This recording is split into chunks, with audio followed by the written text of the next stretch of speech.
Yes, good morning students. देखो ये क्या आपको दिखाई दे रहा है यहाँ पे।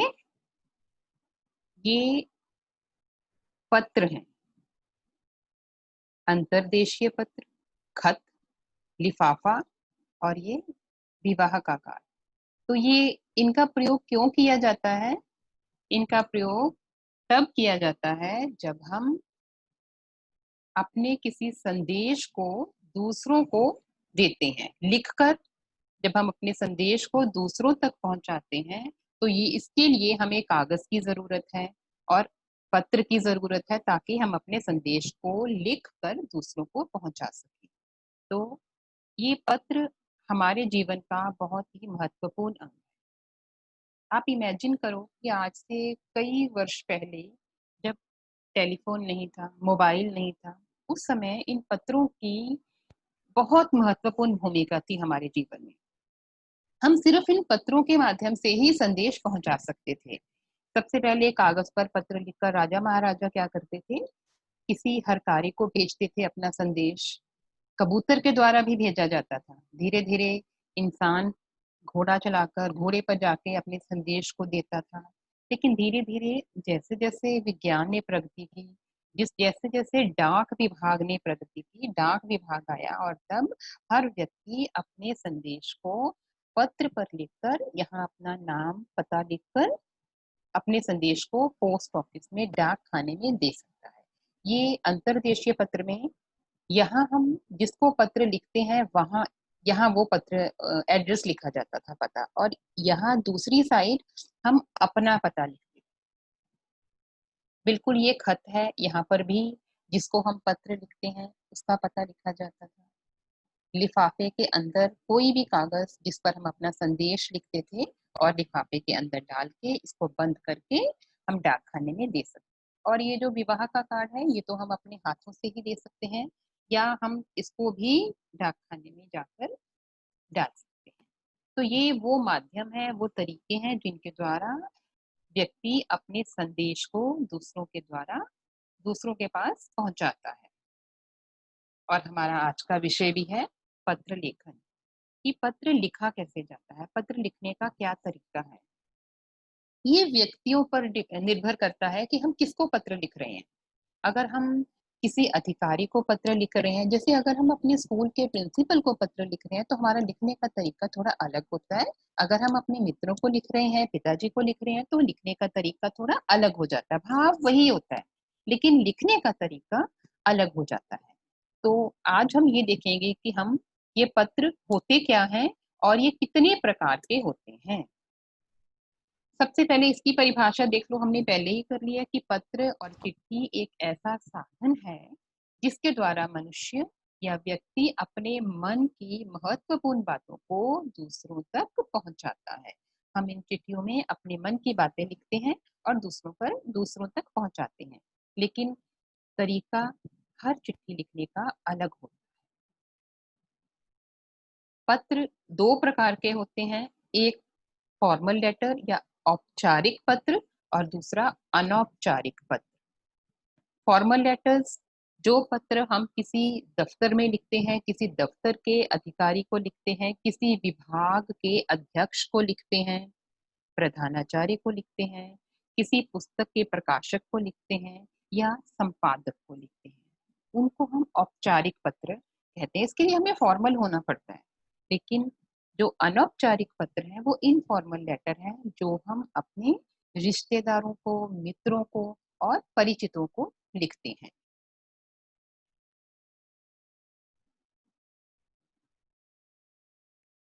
अब देखो कि पत्र कैसे लिखा जाता है। PT1 में हमने प्रधानाचार्य को पत्र किया था, लेकिन PT2 के सिलेबस में पत्र है थाना अध्यक्ष को पत्र, और ये पत्र किस हेडिंग के अंदर आता है? अनौपचारिक पत्र, सॉरी, औपचारिक पत्र। औपचारिक पत्रों के अंतर्गत ये थानाध्यक्ष को पत्र आता है, क्योंकि इसके लिए हमें औपचारिकता निभानी पड़ती है। जब हम थानाध्यक्ष को पत्र लिख रहे हैं, प्रधानाचार्य को पत्र लिख रहे हैं या किसी अधिकारी को पत्र लिख रहे हैं, तो ये सारे पत्र औपचारिक पत्र होते हैं। अब इनकी शुरुआत कैसे करते हैं कि हम सबसे पहले क्या लिखते हैं वहां पर, जब हम ये पत्र लिख रहे हैं, हम सिर्फ थानाध्यक्ष को पत्र ही आज डिस्कस करेंगे। तो जब हम इनको संबोधन कैसे करते हैं, पिताजी को तो हम जब कोई अनौपचारिक पत्र लिखते हैं तो हम कहते हैं आदरणीय पिताजी, प्रिय मित्र। लेकिन जब हम औपचारिक पत्र लिखते हैं तो हम संबोधन कैसे करते हैं, माननीय, महोदय, महोदया। अगर कोई महिला है तो महोदया, और अगर कोई पुरुष है तो महोदय, मान्यवर। ये हमें लिखना पड़ता है जब हम औपचारिक पत्र लिखते हैं। इनमें हम अभिवादन नहीं लिखते। अभिवादन का मतलब है कि हम इनको, जैसे हम अगर अनौपचारिक पत्र लिख रहे हैं उसमें हम नमस्ते लिखते हैं, प्रणाम लिखते हैं, लेकिन यहाँ हम कोई अभिवादन नहीं लिखते हैं। इसको याद रखना है, हम अभिवादन नहीं लिखते हैं। और इसकी समापन कैसे करते हैं, आपका आज्ञाकारी शिष्य, अगर हम प्रधानाचार्य को लिख रहे हैं, शिष्या अगर छात्राएं हैं, लड़कियां हैं। और अगर हम अधिकारी को लिख रहे हैं किसी, या थानाध्यक्ष को लिख रहे हैं, किसी क्षेत्रीय प्रबंधक को लिख रहे हैं, तो भवदीय, भवदिया। लड़कियों ने भवदिया लिखना है और लड़कों ने भवदीय। प्रार्थी, निवेदक, ये वो शब्द हैं जो हम पत्र के अंत में लिखते हैं। अब ये देखो, थानाध्यक्ष को पत्र किस प्रकार से लिखा जाता है।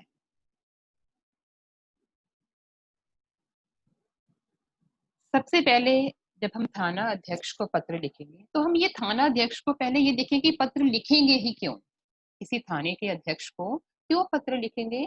अगर मान लो हमारे घर में चोरी हो जाती है, या कोई ऐसा केस है जिसके बारे में हमारा बहुत नुकसान हुआ है और हम थाने के अध्यक्ष को इसकी इत्तला देना चाहते हैं, बताना चाहते हैं कि वो उचित कार्यवाही करें। या कई बार हमारे क्षेत्र में ऐसा होता है कि सिचुएशन ऐसी हो जाती है कि हमें पत्र लिखना पड़ता है, कई बार दंगे फसाद हो जाते हैं, उसके कारण भी हमें थाना अध्यक्ष को पत्र लिखना पड़ता है। हमारी कोई चीज गुम हो जाती है, उसके लिए हमें शिकायती पत्र थाना अध्यक्ष को लिखना पड़ता है। तो सबसे पहले यहाँ बाईं ओर लिखना है भेजने वाले का पता। जब तक जिसको हम पत्र लिख रहे हैं उसको यही नहीं पता होगा कि पत्र किसने लिखा है, तब तक वो नहीं समझ पाएगा कि पत्र कहाँ से आया है। तो सबसे पहले हम पत्र भेजने वाले का पता, अपना पता यहाँ लिखेंगे जो हमें ऑलरेडी पेपर में दिया होता है। और अगर हमें पेपर में नहीं दिया हुआ क्वेश्चन पेपर में, तो हम यहाँ पे लिखते हैं परीक्षा भवन, स्कूल का नाम और शहर का नाम। उसके बाद तिथि, आज की डेट 31 अगस्त 2020। ये सबसे पहले भेजने वाले का पता, तिथि, और उसके बाद हम अपना पत्र लिखना स्टार्ट करेंगे। प्रतिष्ठा में या सेवा में, दोनों में से कोई एक शब्द आप लिख सकते हो, चाहे आप प्रतिष्ठा में लिख दो चाहे सेवा में लिख दो। थाना अध्यक्ष, हम थाने के अध्यक्ष को लिख रहे हैं तो थाना अध्यक्ष।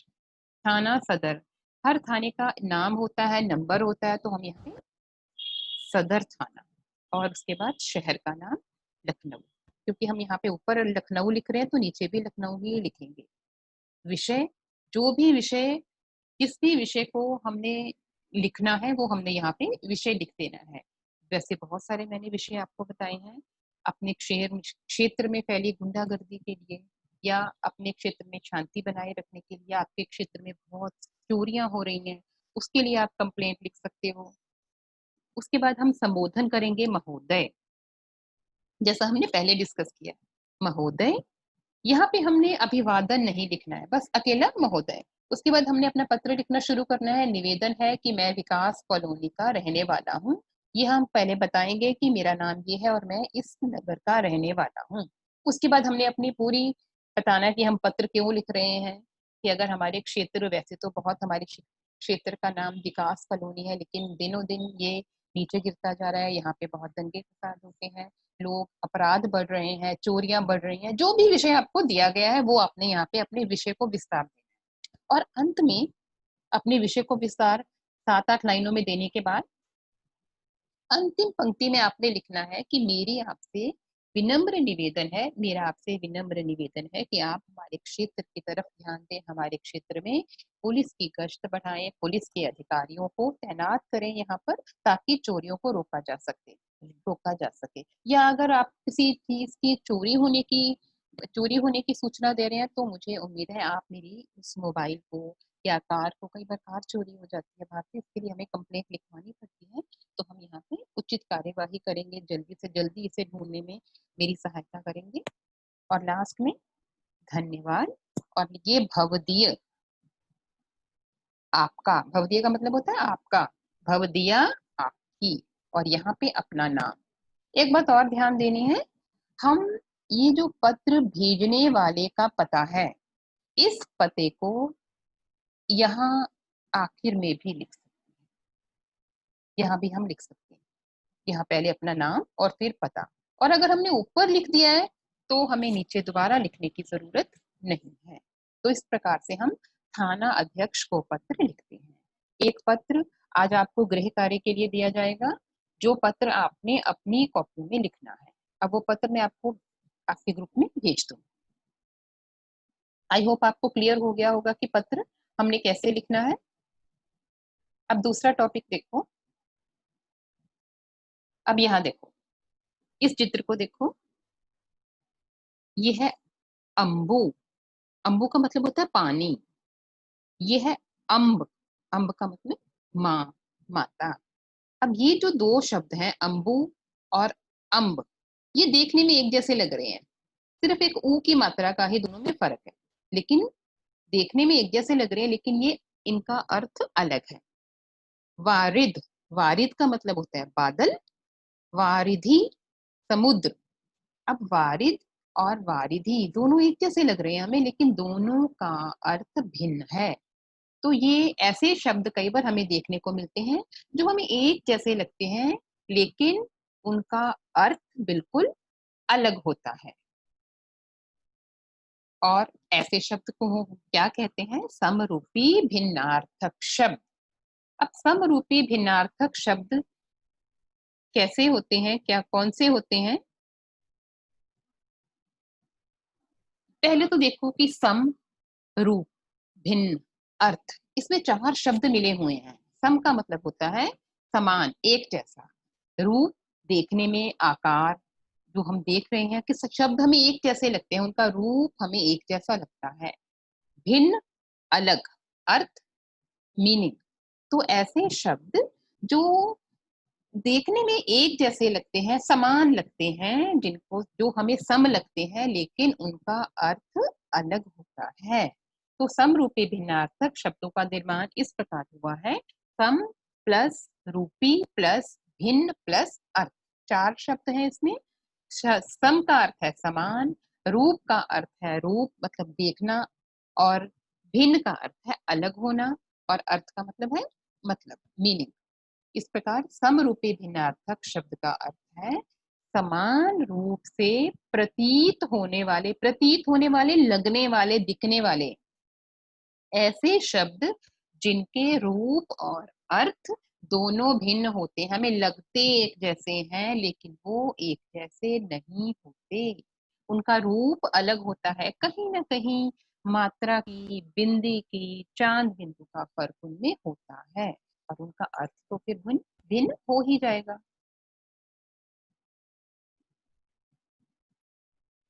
वन टू 10 शब्द हमने PT1 में कर लिए थे। अब इस PT2 में, PT2 के सिलेबस में 11 टू 20 शब्द, 11 से 20 तक।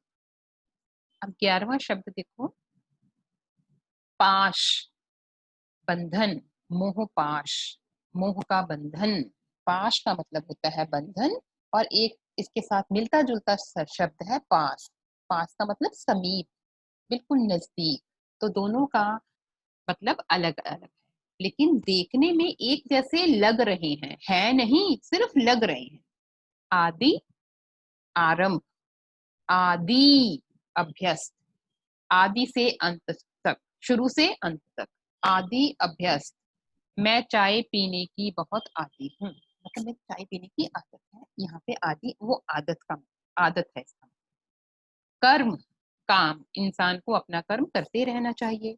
दूसरा है क्रम, एक रेफ की मात्रा है, दूसरी पदीन की मात्रा है, लेकिन मात्रा अलग होने से ही इनका अर्थ बिल्कुल अलग हो गया। क्रम, सिलसिला, किसी काम की कंटिन्यूटी। आधी छोटी मात्रा है, तो मानसिक पीड़ा, व्याधि शरीर का रोग। मानसिक पीड़ा और शरीर के रोग में फर्क होता है। शरीर का रोग हमें दिखता है, लेकिन मानसिक पीड़ा हमें दिखती नहीं है, हम उसको सिर्फ महसूस कर सकते हैं। तरी, सब्जी का रस। सब्जी में तरी बहुत है। तरी, नौका या नाव। बात, बातचीत। वात, हवा। वात, हवा। पवन, हवा। पावन, पवित्र। गंगा एक पावन नदी है। आज पवन, ठंडी पवन चल रही है। बाण, आदत। अगेन आदि जैसा बाण। एंड बाण, तीर, जो धनुष के ऊपर तीर चलाए। प्रकार, तरह। प्राकार, किला। अंदर, भीतर, किसी चीज के अंदर। अंतर, भेद, क्या फर्क है। तो ये 11 से 20 तक आपके समरूपी शब्द हैं। इनको आपने आज रिवाइज कर लेना है, और पत्र भी आपने, पत्र का फॉर्मेट अपनी बुक से पढ़ना है। अपनी बुक में देखना है कि पत्र कैसे लिखे जाते हैं, और इन समरूपी शब्दों को आपने आज रिवाइज करना है। होमवर्क भी आपने आज करना है।